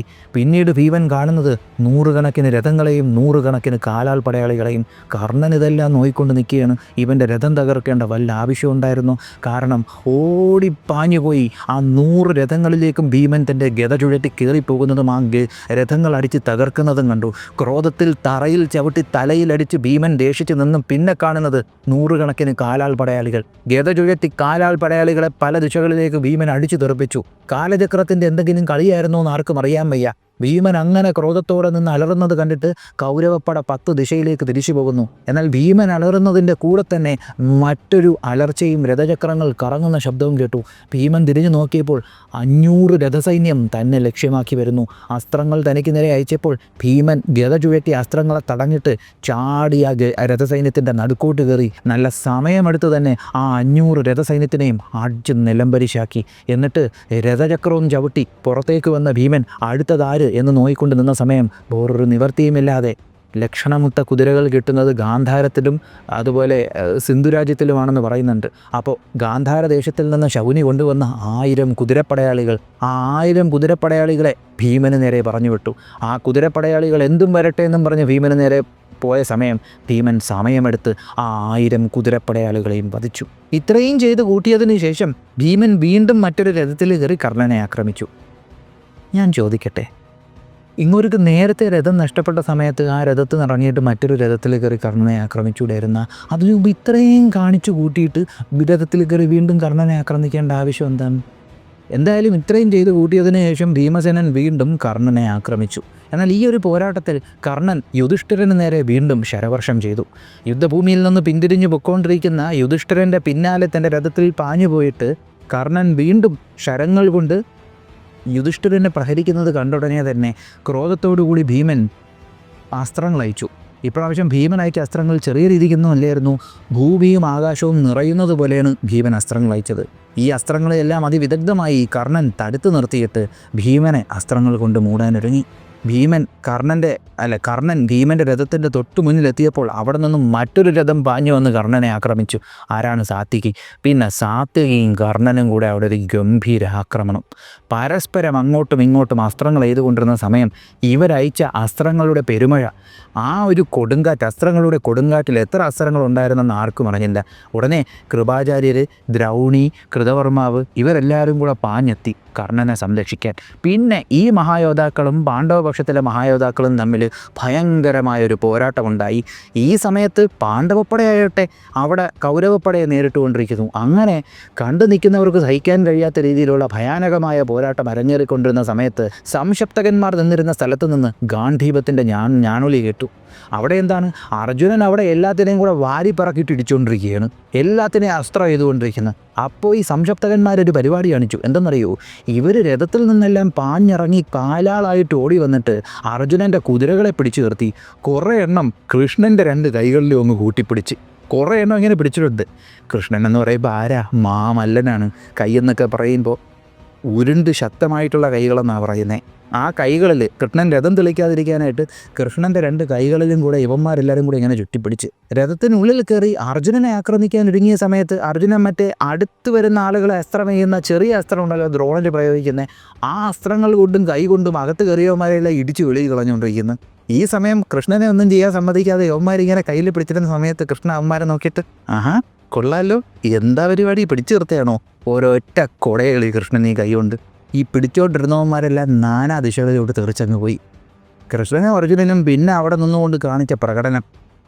ഈ സമയം അർജുനൻ പല തവണ നാഗാസ്ത്രം പ്രയോഗിച്ചു. ഒരു തവണയൊന്നുമല്ല, ഒന്നിലേറെ തവണ അർജുനൻ മന്ത്രം ജപിച്ച് ആവാഹിച്ചുകൊണ്ട് നാഗാസ്ത്രങ്ങൾ പ്രയോഗിച്ചുകൊണ്ടിരുന്നു. ഈ നാഗാസ്ത്രങ്ങൾ പാഞ്ഞു വന്ന് നാഗപാശങ്ങളായി മാറി. അതായത് ഈ സർപ്പങ്ങളെല്ലാം പാഞ്ഞു വന്ന് ഓടിക്കൊണ്ടിരുന്ന സംശപ്തന്മാരുടെ കാലിൽ കെട്ടി അവരെ വീഴ്ത്തി. ഈ സമയം അവിടെ ഉണ്ടായിരുന്ന സുശർമാവ്, ത്രികർധാ നരേശനായിട്ടുള്ള സുശർമാവ്, പുള്ളിക്കാരനാണല്ലോ ഈ സംശപ്തകന്മാരുടെ തലവൻ. സുശർമാവ് ഈ സമയത്ത് മന്ത്രം ജപിച്ച് ഒരസ്ത്രത്തിലേക്ക് മന്ത്രം ആവാഹിച്ച് ഗരുഡാസ്ത്രം പ്രയോഗിച്ചു. ആ സമയം സുപർണൻ, അതായത് ഗരുഡന്മാർ, പരുന്തുകൾ പാഞ്ഞിറങ്ങി വന്ന് ഈ നാഗങ്ങളെയെല്ലാം അവിടെ നിന്ന് വീഴ്ത്തി. ഇങ്ങനെ പോരാടിക്കൊണ്ടിരുന്ന ഗ്യാപ്പിൽ സുശർമാവ് അർജുനൻ്റെ നെഞ്ചിലേക്ക് 3 അസ്ത്രങ്ങൾ ഇരുന്ന് എത്തി. അതുകൊണ്ട് അർജുനൻ്റെ ബോധം ചെറുതായിട്ട് പോയി. ബോധം തിരിച്ചു വന്ന അർജുനന് കൺട്രോൾ കിട്ടിയില്ല. കാരണം കൃഷ്ണനെ ആക്രമിച്ചിട്ടുണ്ട്. അർജുനൻ കുരുത്തൻ കെട്ടവന്മാരെന്നും പറഞ്ഞ് മന്ത്രം ജപിച്ച് ഞാണ് പുറക്കോട്ട് വലിച്ചു. അവിടെ ഇന്ദ്രൻ്റെ ശക്തിയിലുള്ളൊരു അസ്ത്രം ആവാഹിച്ചു വന്നു, ഐന്ദ്രം. വീണ്ടും അർജുനൻ ഐന്ദ്രം പ്രയോഗിച്ചു. ആളുകൾ നോക്കുമ്പോൾ ഇടിമുഴങ്ങുന്ന ശബ്ദം കേട്ട് തിരിഞ്ഞു നോക്കിയപ്പോൾ ആകാശത്തിൽ ഇടിമുഴക്കത്തിൽ നിന്ന്, മിന്നലിൽ നിന്ന് ഒരുപാട് അസ്ത്രങ്ങൾ വന്ന് സംശപ്തന്മാരെ ബാധിച്ചു വീഴ്ത്തിക്കൊണ്ടിരിക്കുന്നു. അവിടെ അർജുനൻ തുടങ്ങിയെന്നുള്ള കാര്യം ഇവർക്ക് മനസ്സിലായി. ഈ വീഡിയോ നിങ്ങൾക്ക് ഇഷ്ടമായെന്ന് വിശ്വസിക്കുന്നു. നിങ്ങളുടെ അഭിപ്രായങ്ങൾ കമൻറ്റ് ചെയ്തേക്കുക. നമ്മുടെ ചാനലിലേക്ക് നിങ്ങൾ ആദ്യമായിട്ടാണ് വരുന്നതെങ്കിൽ ഒന്ന് സബ്സ്ക്രൈബ് ചെയ്തേക്കുക. നമ്മുടെ ചാനലിലെ കണ്ടൻറ്റുകൾ നിങ്ങൾക്ക് ഇഷ്ടപ്പെടുന്നുണ്ടെങ്കിൽ നിങ്ങളുടെ ബന്ധുമിത്രാദികൾക്കും പറ്റുമെങ്കിൽ ശത്രുക്കൾക്കും ഒന്ന് അയച്ചു കൊടുക്കുക. മറ്റൊരു വീഡിയോയിൽ മറ്റൊരു കണ്ടൻറ്റുമായി കാണുന്നത് വരെ